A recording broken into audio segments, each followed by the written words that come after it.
ભગવાનના મંગલમય વિરાટ રૂપનું ધ્યાન કર. ભગવાનના ભગવત ચરણનું ધ્યાન કરવાથી જીવને અભયત્વ પ્રાપ્ત થાય છે.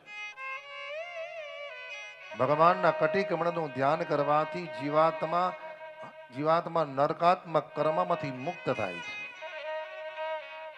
ભગવાનનું હૃદયનું ધ્યાન કરવાથી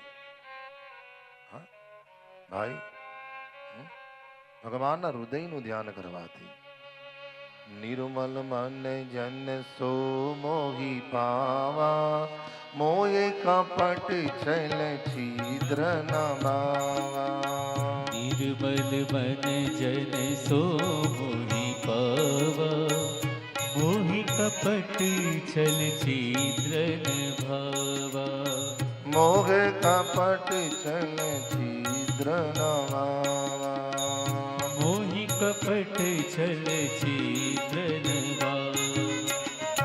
પરીક્ષિત, ભગવાનના મંગલમય વિરાટ રૂપનું ધ્યાન કર. સુખદેવજીએ કહ્યું, પરીક્ષિત, નારાયણમ પરા યોગા નારાયણમ પરમ તપ નારાયણમ પરમ જ્ઞાનમ નારાયણમ પરમ ગતિ. હે પરીક્ષિત, સારું જગત ભગવાન નારાયણમય છે. પરીક્ષિતની પરિપક્વતાના દર્શન કર્યા. આજકાલ જેવું નથી કે શિષ્ય આવ્યો ને કંઠી પહેરાવી દીધી. કંઠી પહેરાવી ગુરુ ખરા, પણ કંઠી પહેરાવતા પહેલા શિષ્યના હૃદયમાં પરિવર્તન લાવે તે ગુરુ.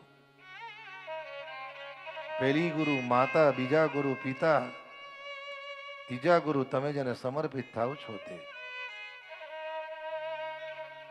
રાજન, ભગવદ અનુગ્રહથી ભગવાન સુખદેવજીએ મધ્યમાં મંગલાચરણ કર્યું છે. પરીક્ષિત આયાને સીધી કથાનો પ્રારંભ નથી કર્યો.